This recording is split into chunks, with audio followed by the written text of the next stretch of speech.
وما كان لمؤمن ولا مؤمنة إذا قضى الله ورسوله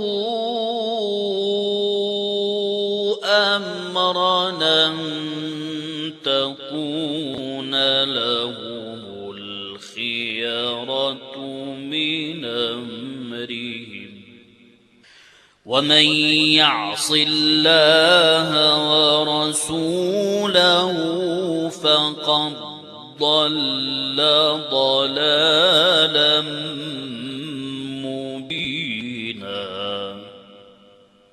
إن الحمد لله نحمده ونستعينه ونستغفره ونعوذ بالله من شرور أنفسنا وسيئات أعمالنا، من يهده الله فلا مضل له ومن يضلل فلا هادي له، وأشهد أن لا إله إلا الله وحده لا شريك له، وأشهد أن محمدا عبده ورسوله. يا أيها الذين آمنوا اتقوا الله حق تقاته ولا تموتن إلا وأنتم مسلمون. يا أيها الناس اتقوا ربكم الذي خلقكم من نفس واحدة وخلق منها زوجها وبث منهما رجالا كثيرا ونساء، واتقوا الله الذي تساءلون به والأرحام إن الله كان عليكم رقيبا. يا أيها الذين آمنوا اتقوا الله وقولوا قولا سديدا يصلح لكم أعمالكم ويغفر لكم ذنوبكم، ومن يطع الله ورسوله فقد فاز فوزا عظيما. أما بعد، فإن أصدق الحديث كتاب الله، وخير الهدي هدي محمد صلى الله عليه وآله وسلم، وشر الأمور محدثاتها، وكل محدثة بدعة، وكل بدعة ضلالة، وكل ضلالة في النار. أما بعد، نرحب بإخواننا وأحبائنا ثانية في الحفل الثاني من الحفلات القرآنية لدار القرآن التابعة لجمعية الدعوة إلى القرآن والسنة بمراكش. ويكفينا شرفا أننا اجتمعنا على كتاب الله جل وعلا، وهو كلام المولى، ولا كلام أحسن منه ولا كلام أعظم منه، فأعظم الحفلات هي مثل هذه، أعظم بها وأحسن من حفلة اجتمع فيها وحولها خيرة الناس. أيها الأحبة الكرام، ودون أن أطيل، نحن في حفلة من حفلات كتاب الله جل وعلا،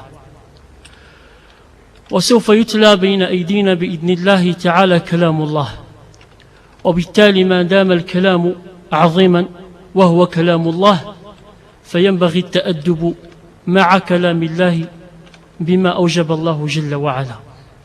ولذلك فإن الله تعالى قال: وإذا قرئ القرآن فاستمعوا له وأنصتوا لعلكم ترحمون. أيها الأحباب، ليست الغاية عندنا من هذا اللقاء أن نعلم من أحسن الناس صوتا، ومن أنداهم قراءة، ومن أعظمهم نغمة وتنغيما. إنما المراد أيها الأحبة أن نخرج من هذا المجلس بعظات وعبر وبفوائد، وأن نستمع لكلام الله جل وعلا وأننا المخاطبون به، وأن نستلهم منه الأحكام والعقائد وغير ذلك من الأمور. فليكن أولا هم إخواننا وصرف هممهم إلى ما يذكر من الآيات، لا إلى كيفية القراءة أو غير ذلك. فإن ربنا جل وعلا قال: كتاب أنزلناه إليك مبارك ليدبروا آياته وليتذكر أولو الألباب. الغاية والهدف من إنزال هذا القرآن قراءته، وبعد القراءة يكون التدبر، والتدبر يدفع حتما إلى التذكر والعمل، وهذا بإذن الله تعالى هو الغاية عندنا من هذا اللقاء. أيها الأحبة الكرام، إذا قرئ القرآن فاستمعوا له وأنصتوا. قال الإمام ابن كثير رحمة الله تعالى عليه تحت هذه الآية: أمر تعالى بالإنصات عند تلاوته إعظاما له واحتراما.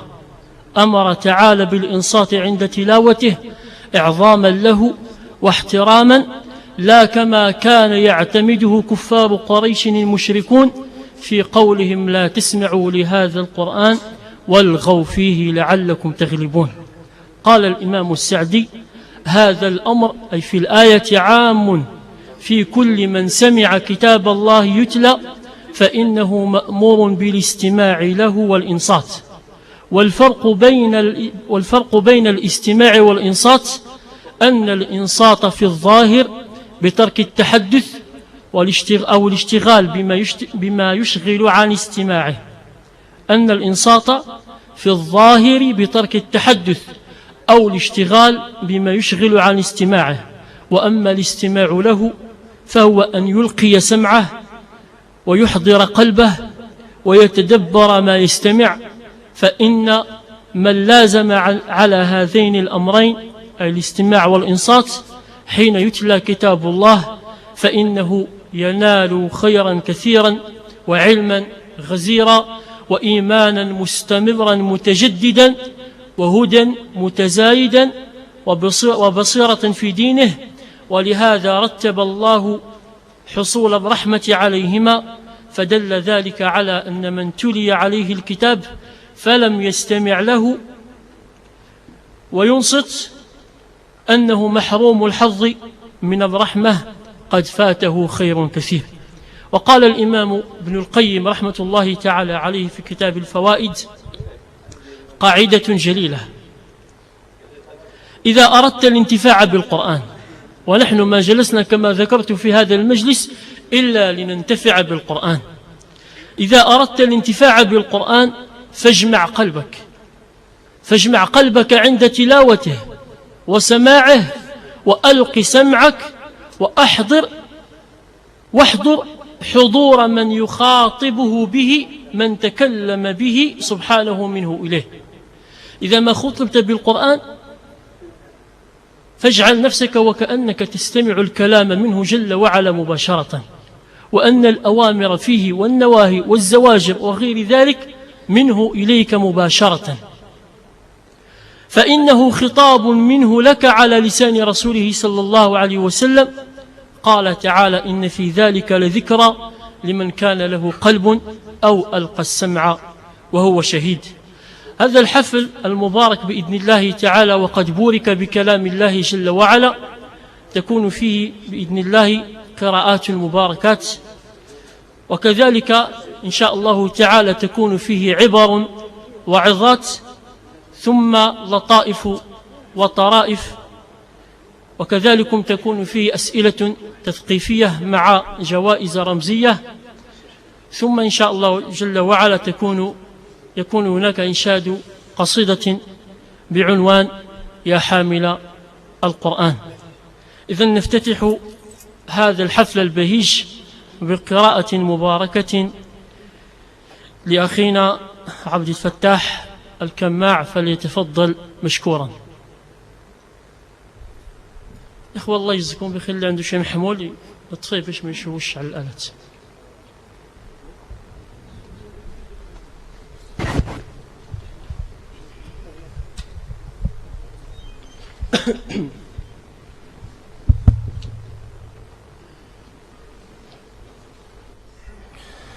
أعوذ بالله من الشيطان الرجيم. بسم الله الرحمن الرحيم. الحمد لله الذي أنزل على عبده الكتاب ولم يجعل له عوجا قيما لينذر بأسا شديدا من لدنه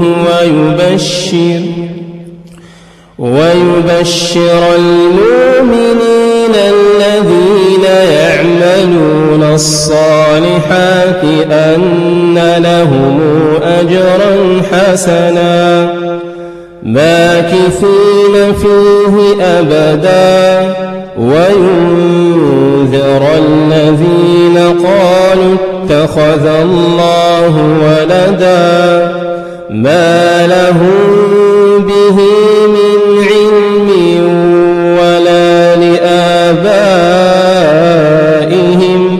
كبرت كلمة تخرج من أفواههم إن يقولون إلا كذبا فلعلك باخع نفسك على آثارهم إن لم يؤمنوا بهذا الحديث أسفا إنا جعلنا ما على الأرض زينة لها لنبلوهم أيهم أحسن عملا وإنا لجاعلون ما عليها صعيدا جرزا أم حسبت أن أصحاب الكهف والرقيم كانوا من آياتنا عجبا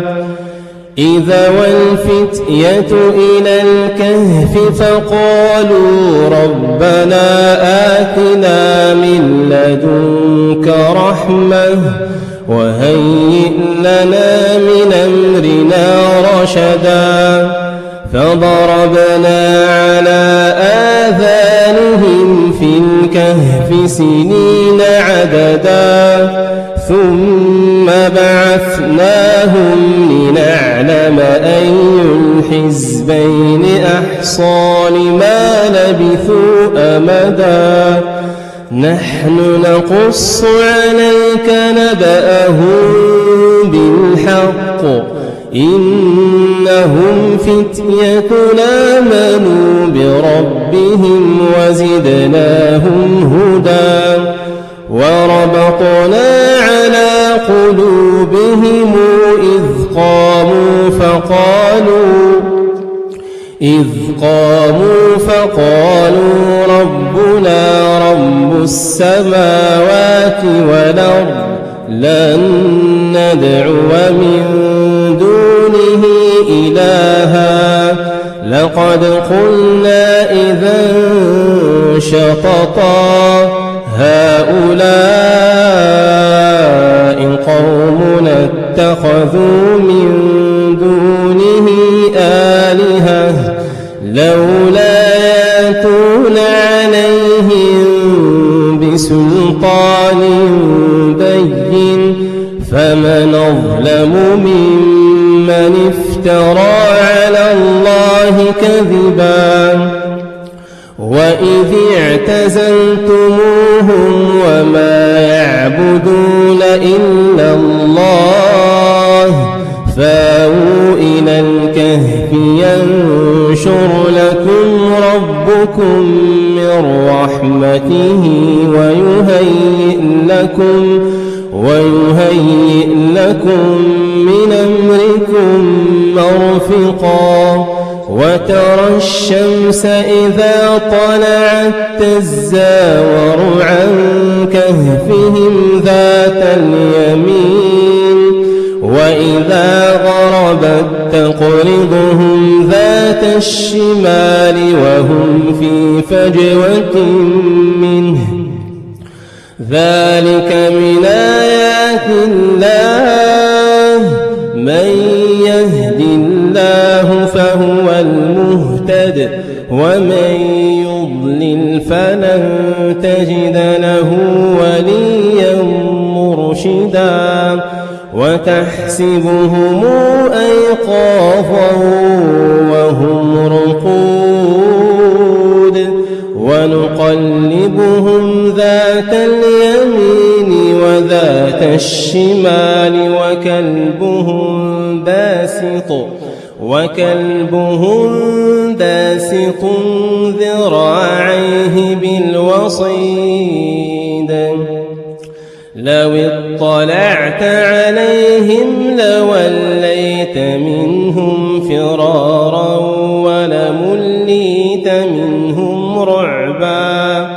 وكذلك بعثناهم ليتساءلوا بينهم قال قائل منهم كم لبثتم قالوا لبثنا يوما أو بعض يوم قالوا ربكم أعلم بما لبثتم فابعثوا أحدكم بورقكم هذه إلى المدينة فلينظر أيها أزكى طعاما فلياتكم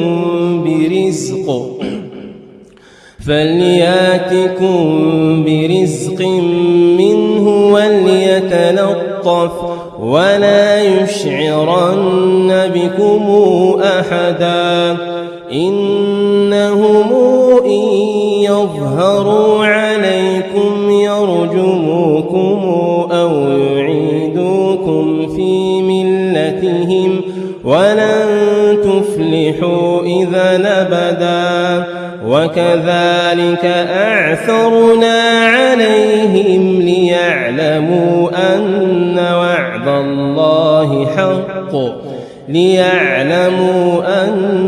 وعد الله حق وأن الساعة لا ريب فيها إذ يتنازعون بينهم أمرهم فقالوا ابنوا عليهم بنيانا ربهم أعلم بهم قال الذين غلبوا على أمرهم لنتخذن عليهم مسجدا سيقولون ثلاثة رابعهم كلبهم ويقولون خمسة سادسهم كلبهم رجما بالغيب ويقولون سبعة وثامنهم كلبهم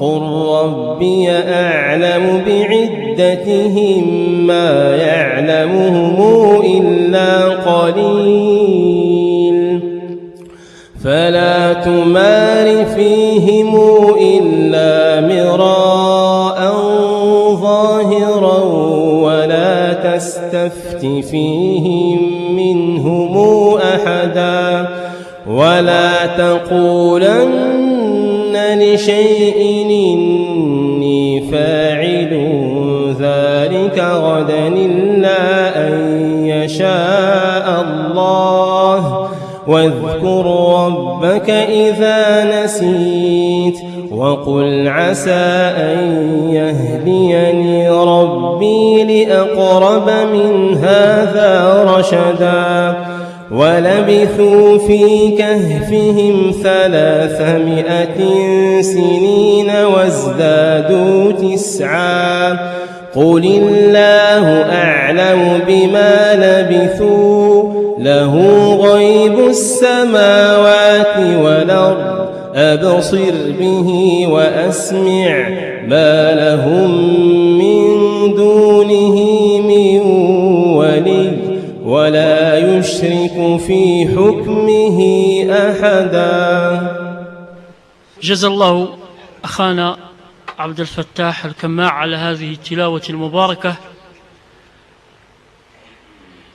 ونثني بقراءة مباركة أخرى لأحد إخواننا الأفاضل الذي لعله منذ زمن بعيد اشتاقت الأسماع إليه ولعل حتى الأنظار اشتاقت إليه، وهو أخونا محمد نافع، فليتفضل مشكورا.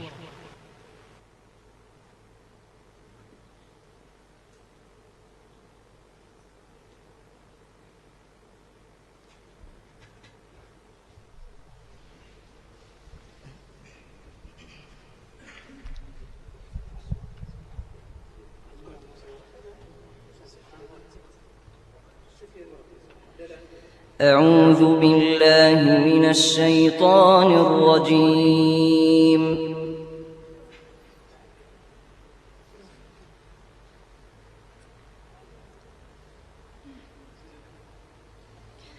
تبارك الذي جعل في السماء بروجا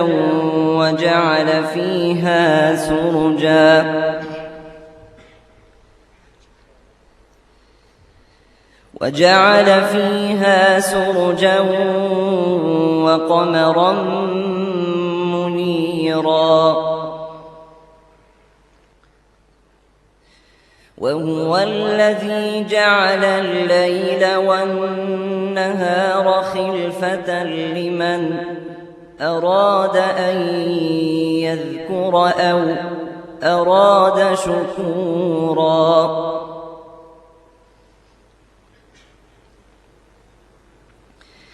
وعباد الرحمن الذين يمشون على الأرض هونا وإذا خاطبهم الجاهلون قالوا سلاما والذين يبيتون لربهم سجدا وقياما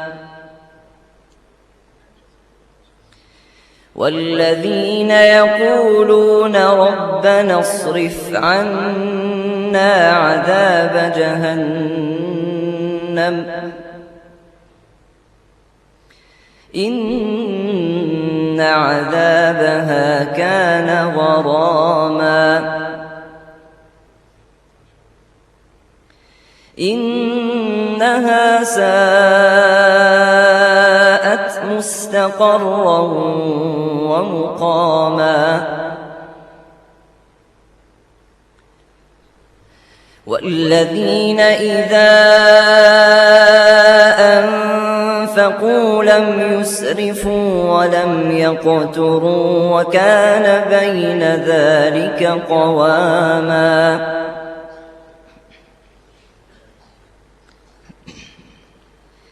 والذين لا يدعون مع الله إلها آخر ولا يقتلون النفس التي حرم الله إلا بالحق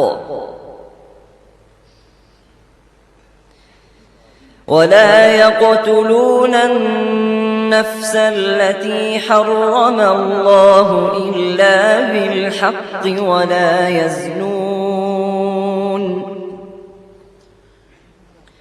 ومن يفعل ذلك يلقى أثاما يضاعف له العذاب يوم القيامة ويخلد فيه مهانا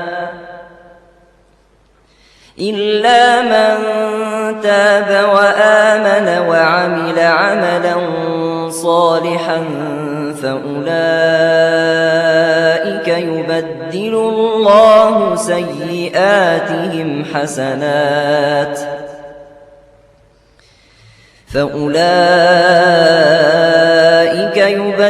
الله سيئاتهم حسنات وكان الله غفورا رحيما ومن تاب وعمل صالحا فإنه يتوب إلى الله متابا والذين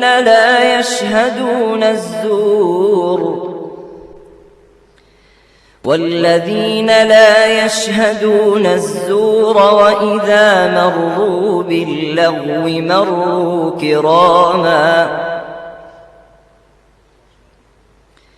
والذين إذا ذكروا بآيات ربهم لم يخروا عليها صما وعميانا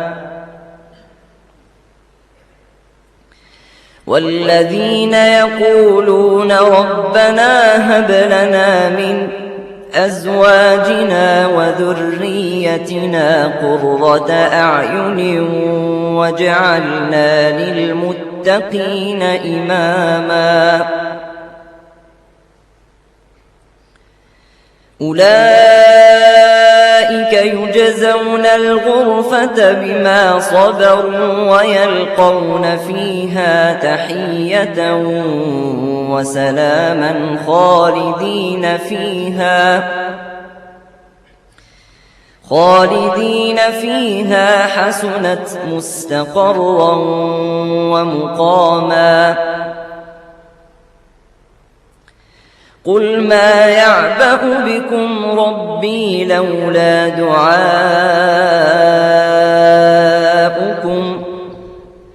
فقد كذبتم فسوف يكون لزاما.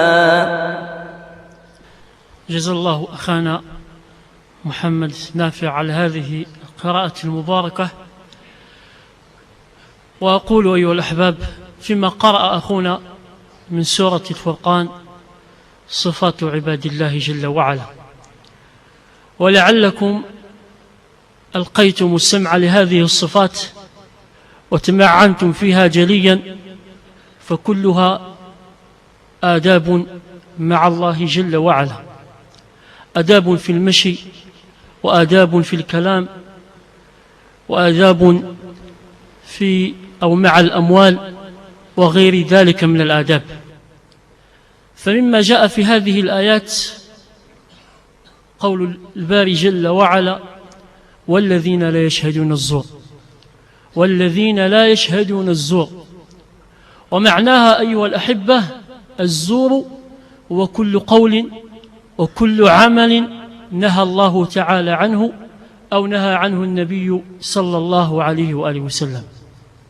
وليس الزور مختصا فقط بشهادة الزور، فهذه من الزور، فكل عمل وكل قول نهى الله تعالى عنه أو نهى عنه النبي صلى الله عليه وآله وسلم، فالعبد المؤمن الذي هو من عباد الرحمن وجب عليه ألا يحضر هذه المجالس، ووجب عليه أن يكون من المتنزهين عن هذه المجالس.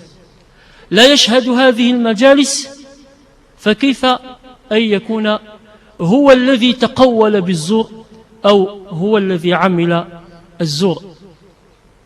وإنه أيها الأحباب إنه لمن الإهانة لكتاب الله ومن الإساءة له أن نرى مثلا ما يسمى بالحفلات القرآنية أو المسابقات القرآنية، فيجمع فيها كتاب الله مع اللهو واللعب واللغو والباطل، فيقرأ المقرئ مثلا آيات بينات ويكون صاحب صوت ندي، فإذا بمغنية تردفه وتتبعه لتغني هي كذلك أغاني بمناسبة هذا الشهر المبارك. وأن لكتاب الله أن يجتمع مع ما نهى عنه الله جل وعلا في كتابه ونهى عنه النبي صلى الله عليه وسلم. ألا استحى هؤلاء من ربهم وعظموه أن يجمعوا كلامه مع كلام الشيطان؟ إنه الخذلان أيها الأحباب. والذين لا يشهدون الزور، فمثل هذه المجالس عباد الرحمن حقيقة لا يشهدونها، بل ويبغضونها أشد البغض. ثم وإذا مروا باللغو مروا كراما. اللغو هو كل كلام لا منفعة فيه، وخصوصا في هذا الشهر المبارك هذه صفة عباد الله على العموم وعلى الدوام في كل وقت وحين، لكن في هذا الشهر المبارك تكون آكد. وإذا مروا باللغو مروا كراما. ثم أثلث بقول الله تعالى، وهذه صفة مهمة جدا من صفات عباد الله: والذين إذا ذكروا بآيات ربهم لم يخروا عليها صما وعميانا. عباد الله لا يستكبرون عن أمر الله، وعباد الله لا يستهينون بأوامر الله، بل إذا أمروا ائتمروا وإذا نهوا انتهوا. هؤلاء هم عباد الله جل وعلا. قال الإمام السعدي رحمة الله تعالى عليه: والذين إذا ذكروا بآيات ربهم، أي التي أمرهم باستماعها والاهتداء بها، لم يخضروا عليها صما وعميانا، أي لم يقابلوها بالإعراض عنها والصمم عن سماعها وصرف النظر والقلوب عنها، كما يفعله من لم يؤمن بها ولم يصدق. وإنما حالهم فيها وعند سماعها كما قال تعالى: إنما يؤمن بآياتنا الذين إذا ذكروا بها خضروا سجدا وسبحوا بحمد ربهم وهم لا يستكبرون، إلى آخر الأوصاف. إذن فحري بإخواننا وأحبائنا بإذن الله تعالى أن تكون هذه الأوصاف التي استمعنا قارئنا المجيد يقرأها، أن تكون هذه أوصافنا وهذا حالنا حتى يرضى عنا ربنا جل وعلا. أعوذ بالله من الشيطان الرجيم.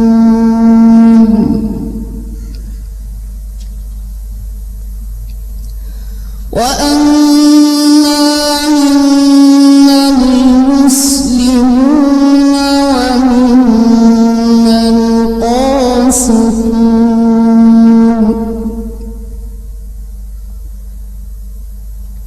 فمن أسلم فأولئك تحروا رشدا. وأما القاسطون فكانوا لجهنم حطبا، وأن لو استقاموا على الطريقة لأسقيناهم ماء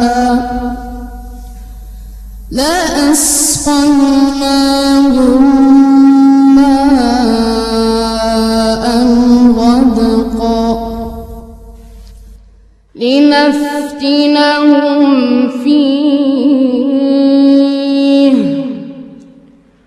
ومن يعرض عن ذكر ربه يسلكه عذابا صعدا. وأن المساجد لله فلا تدعوا مع الله أحدا، وأنه لما قام عبد الله يدعوه كادوا يكونون عليه لبدا. قل إنما أدعو ربي ولا أشرك به أحدا. قل إني لا أملك لكم ضرا ولا رشدا. قل إني لن يجيرني من الله أحد ولن أجد من دونه ملتحدا، إلا بلاغا من الله ورسالاته، ومن يعص الله ورسوله فإن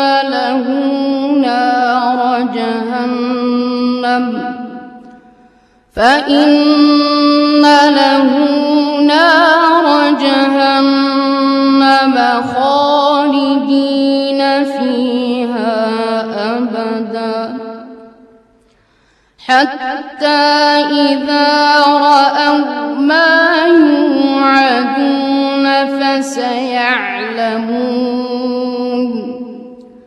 فسيعلمون من أضعف ناصرا وأقل عددا قل إن أدري أقريب ما توعدون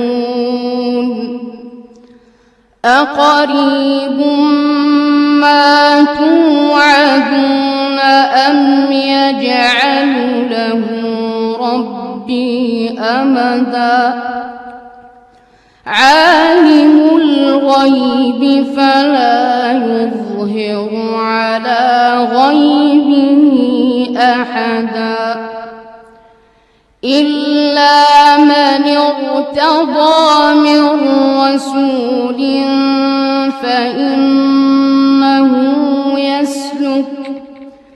فإنه يسلك من بين يديه ومن خلفه رصدا ليعلم أن قد أبلغوا رسالات ربهم وأحاط بما لديهم وأحصى كل شيء عددا. جزا الله أخانا يوسف على هذه التلاوة المباركة. وقد قرأ أخونا من سورة الجن، وتعلمون أن الجن منهم المؤمنون ومنهم القاسطون الكافرون. أما أهل الإيمان من الجن وإن تعجب إلى تأدبهم مع الله جل وعلا.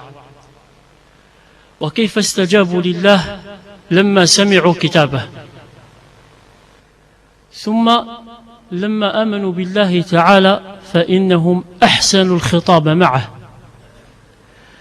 لم يحسنوا الفعل فقط وإنما أحسنوا الخطاب كذلك، وتأدبوا مع المولى جل وعلا في الخطاب. ويتجلى هذا في قول الله تعالى عنهم أنهم قالوا وأنا لا ندري أشر أريد بمن في الأرض أم أراد بهم ربهم رشدا. ما قالوا وأنا لا ندري أشر أراد الله بمن في الأرض، فنزهوا الله تعالى عن الشر وإن كان هو الخالق له سبحانه وتعالى. فحري بك أيها المؤمن أن تكون أنت أشد احتراما لله وتأدبا معه في خطابك. نحن لا نتكلم عن القول والفعل، فهذا تكلمنا عنه في قول الله تعالى والذين لا يشهدون الزور. الآن نتحدث عن حسن الخطاب، وهذا هو ما ذكر الله تعالى عن نبيه الكريم إبراهيم عليه السلام حين قال وإذا مرضت فهو يشفين. ما قال وإذا أمرضني فهو يشفين، تأدبا مع الله تعالى في الخطاب ألا ينسب له في الخطاب إلا ما هو خير، والخير في يديك والشر ليس إليك، كما قال النبي المصطفى صلى الله عليه وآله وسلم. كذلك جاء هذا الأدب والتأدب في الخطاب مع الله تعالى في سورة الكهف، لما قال الخضر عليه السلام لما فعل ما فعل بالسفينة فقال فأردت أن أعيبها. وأما حينما أصلح الجدار فقال عن الغلامين اليتيمين فأراد ربك أن يبلغا أشدهما. أما السفينة قال فأردت أن أعيبها، وإن كان الأمر ليس منه وإنما هو من الله جل وعلا، وما فعلته عن أمري، هو الأمر من الله لكن تأدب مع ربه جل وعلا في الخطاب. كذلك هذا الهدي المبارك أمرنا به أيها الأحباب في فاتحة الكتاب حين قولنا اهدنا الصراط المستقيم، صراط الذين ماذا؟ أنعمت عليهم غير المغضوب عليهم ولا الضالين. وما جاء غير الذين غضبت عليهم ولا الذين أضللتهم، تأدبا مع الله جل وعلا في الخطاب. صراط الذين أنعمت، أنت يا الله أنعمت عليهم غير المغضوب عليهم ولا الضالين. إذن أيها الأحباب، إذا كان هذا أدب من الجن فأحرى بنا نحن الإنس أن نتأدب مع الله ومع كلامه سبحانه وتعالى أكثر مما نتأدب مع خلق الله جل وعلا في الخطاب، لأننا قد نجد الإنسان يتأدب مع خلق الله من ذوي الوجاهة أو من ذوي الشرف والمنزلة، يتأدب معهم في الخطاب ويحسب لكلامه ألف حساب قبل أن ينطق به.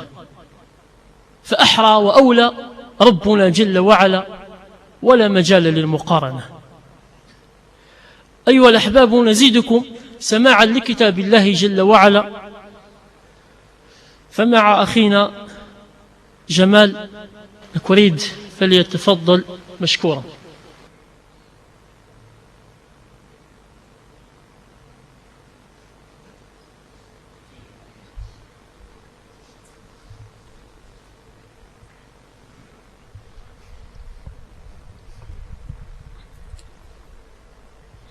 أعوذ بالله من الشيطان الرجيم.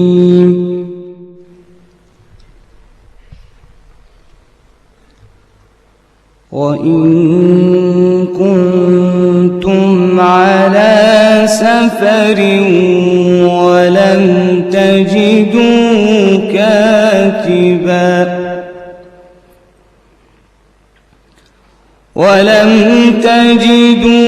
كاتبا فرهان مقبوضة، فإن أمن بعضكم بعضا فليؤدي الذي اؤتمن أمانته وليتق الله ربه ولا تكتموا الشهادة،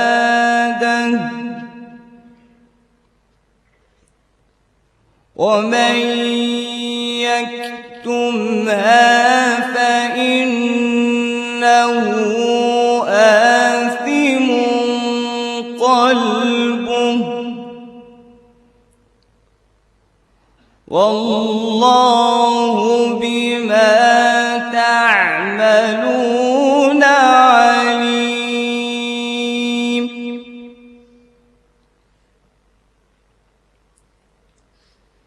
لله ما في السماوات وما في الأرض، لله ما في السماوات وما في الأرض، وإن تبدوا ما في أنفسكم أو تخفوه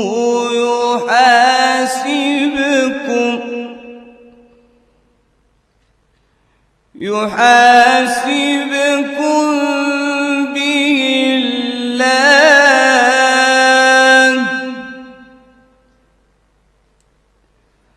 فيغفر لمن يشاء ويعذب من يشاء،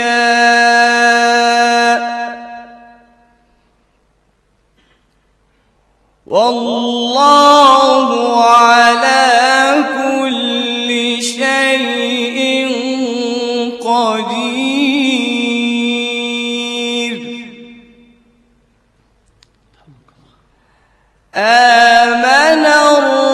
الرسول بما أنزل إليه من ربه والمؤمنون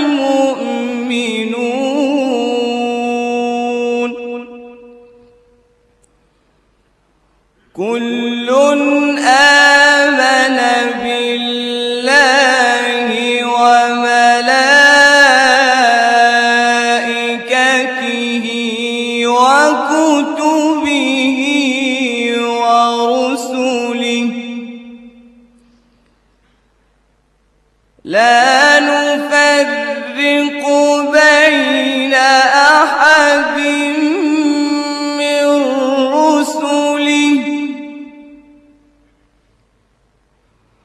وقالوا سمعنا وأطعنا غفرانك ربنا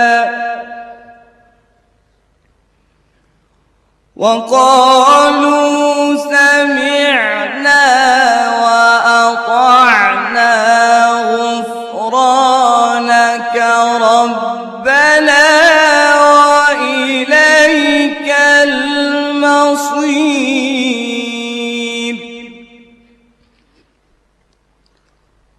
لا يكلف الله نفسا إلا وسعها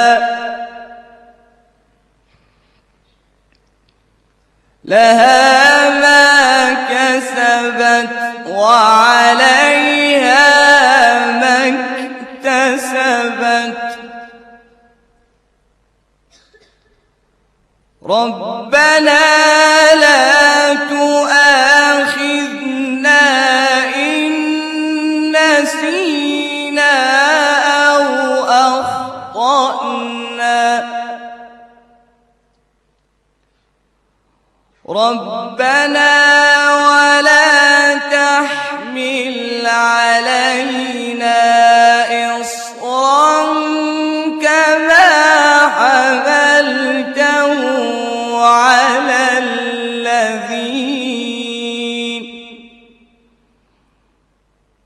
كما حملته على الذين من قبلنا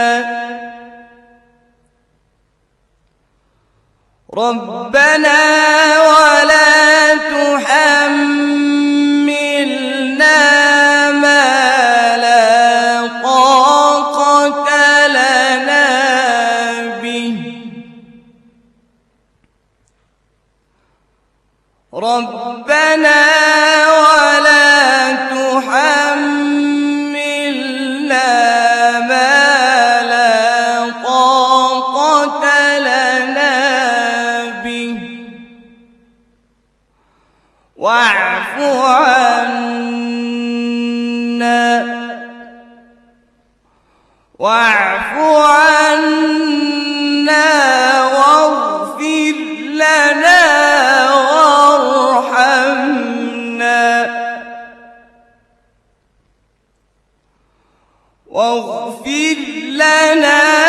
وارحمنا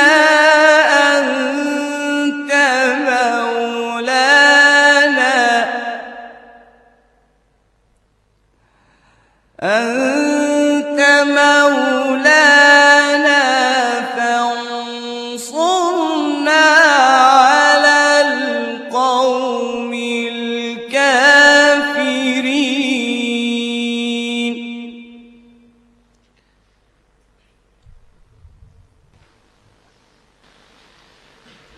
جزا الله أخونا جمال على هذه القراءة المباركة، ولو طاوعني شيخي أبو النعمان لقلنا له زدنا. تفضل سي جمال.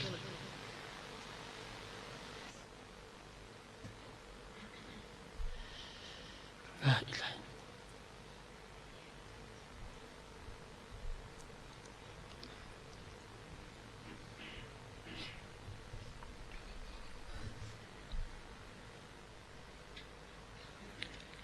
أعوذ بالله من الشيطان الرجيم. يا أيها الناس اتقوا ربكم يا أيها الناس اتقوا ربكم الذي خلقكم من نفس واحدة وخلق منها زوجها وبث منهما رجالا كثيرا ونساء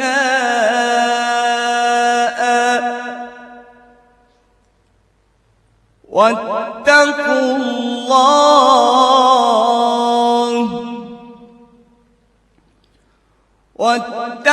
الله الذي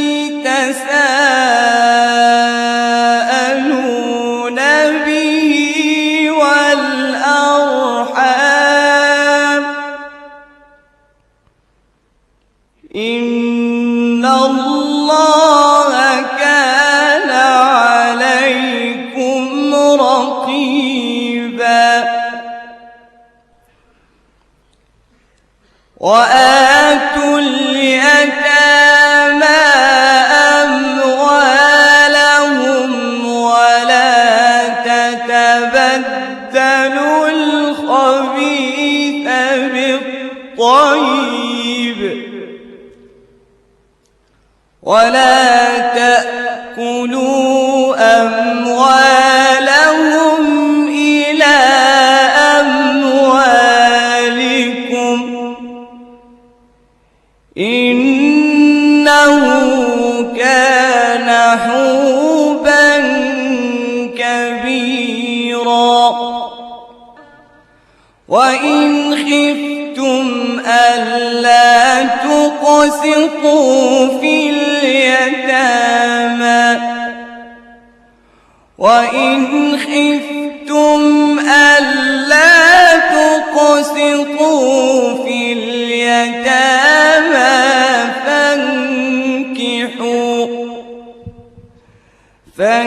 فانكحوا ما طاب لكم من النساء مثنى وثلاث ورباع فإن خفتم ألا تعدلوا فواحدة أو ما ملكت أيمانكم ذلك أدنى ألا تعولوا وآتوا النساء صدقاتهن نحلة فإن طبن لكم عن شيء منه نفسا فكلوه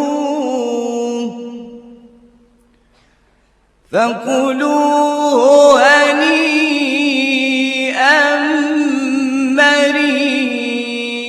مريئا ولا تؤتوا السفهاء أموالكم التي جعل الله لكم قياما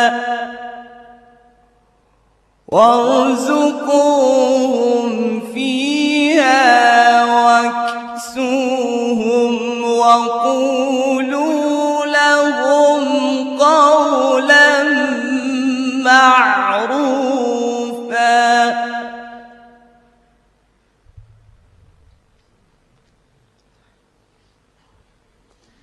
جزا الله أخانا جمال ثانية على هذه التلاوة المباركة، وإنه كلام الله والله لا يمل، لا تمله الأسماع ولا تمله القلوب، كيف لا وهو كلام علام الغيوب.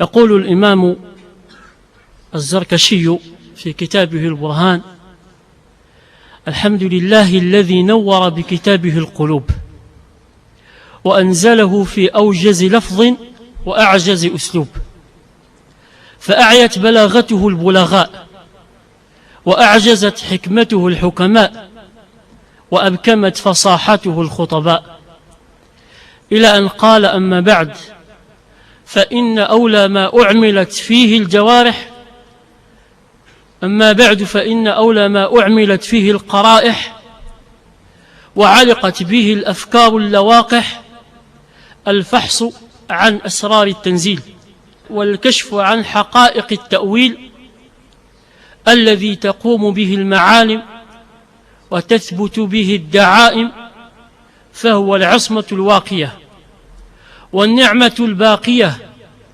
والحجة البالغة والدلالة الدامغة، وهو شفاء الصدور والحكم العدل عند مشتبهات الأمور والحكم العدل عند مشتبهات الأمور، وهو الكلام الجزل الفصل الذي ليس بالهزل، سراج لا يخبو ضياؤه وشهاب لا يخمد نوره وسناؤه وبحر لا يدرك غوره.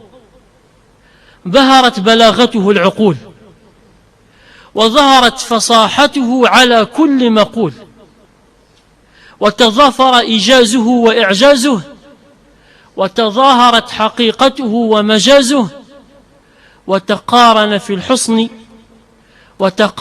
في الحسن مطالعه ومقاطعه، وحوت كل البيان جوامعه وبدائعه.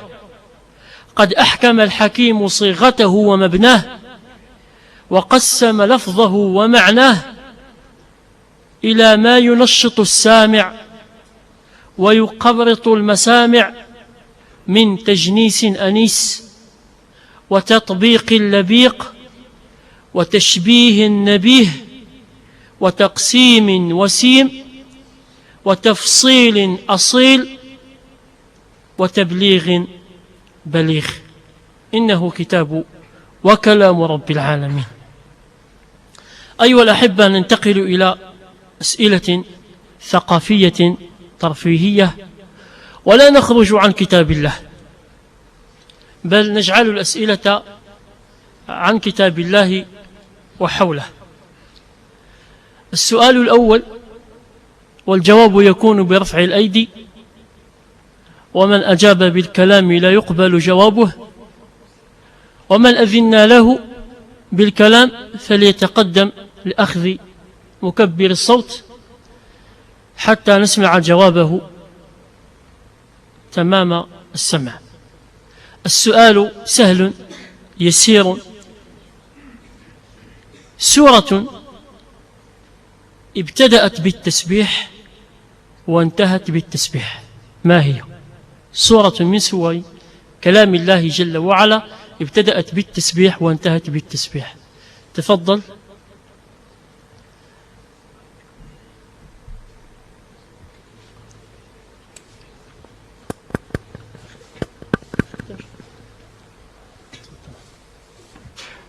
ما هي هذه السورة؟ سورة الحشر. نعم، سورة الحشر، وأخونا قد حصل على جائزة وإن كانت رمزية، ولكن بحمد الله تعالى فهي مباركة. قنينة عطر وقنينة ماء من ماء زمزم، فهنيئا له. بسم الله. خصني نصعب القضية شوية. لك السعب القدر لما السؤال اللي ما جاوبوش عليه الجائزة نقسم أنا وياك. السؤال الثاني: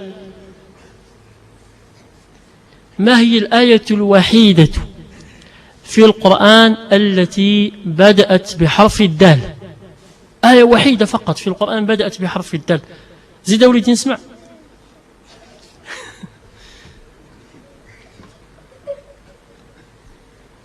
بسم الله قل لنا. بسم الله. الحمد. الحمد. وفينا هو الدال؟ احنا بنا الأول ماشي الآخر. من؟ تفضل نعمس. آية وحيدة في كتاب الله ابتدأت بحرف الدال. نشوف هذا اللي جاي إلا عنده شي حظ ما عندوش. هو نعمس. وإلا جاوب مزيان اقسم معايا حنتعيط له. بسم الله نعمس. أعوذ بالله من الشيطان الرجيم. ذوات أفنان. الذال معجمة نحن نريدها مهملة. نعم تفضل أنت. قلت لي بتجاوبك ولا هدينيت؟ من؟ تفضل.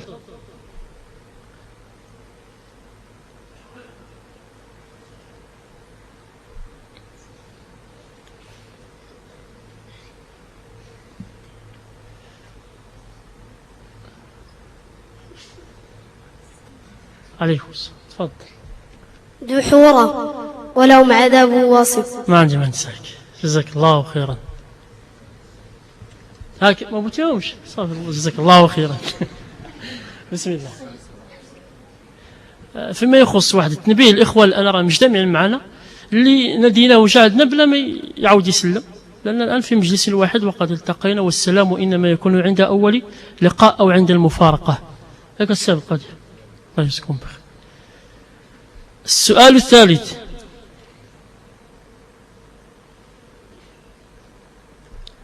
مثله آية بدأت بحرف الجيم، هذه سهلة، بحرف الجيم. يلا الوقت المحدد. زيد ولدي زيد. اش عندي نشوفك. اجي عندي بعدا هذاك تقول لي إنا أعطيناك الكوثر. يلا قول. وجيء. وهذيك الواو نحيدوها. تفضل. هاد الوليدات راه ما زينة المجلس. بسم الله. جحيم. جحيم. لا قلنا جنة. جواب خطأ. بين آية بداية الآية. تفضل أخوي.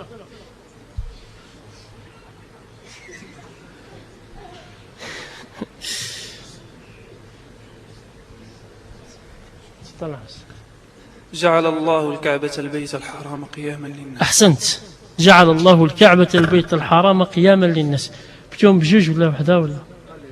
تفضل. حياك الله. أو إن شاء الله السي عبد القادر يعطينا شي سؤال نيت واحد تدير جائزة. بسم الله الرحمن الرحيم. آية من ما دمنا في إطار القرآن الكريم ومجتمعون على القرآن الكريم، والأسئلة أيضا تصب في هذا المجال الكريم. آية من كتاب الله، آية عبارة عن كلمة واحدة. تفضل أمس.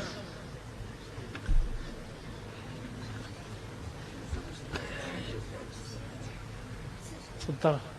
مدهامتان. أحسنت. الله خير. بسم الله نعم. حياكم الله. جزا الله شيخنا بن نعمان. سهلتي معه مسافة القدر. ها؟ ما كان يتسعد.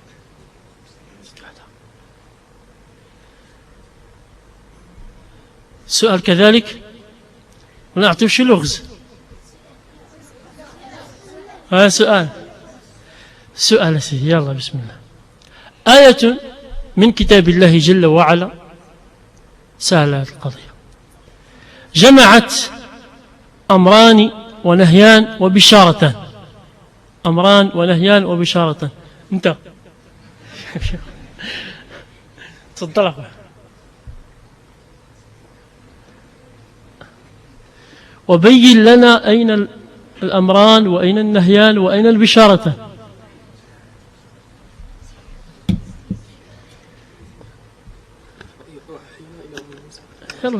وأوحينا إلى أم موسى أن أرضعيه. أيه؟ هذا أمر الأول. نعم. وإن خفت عليه فألقيه في اليم. أمر الثاني. ولا تخافي شوف هكا ولا تخافي ولا تحزني. لكن انتبه ما خايف. لا ما خافش. ما خافش. لا عاود من الأول.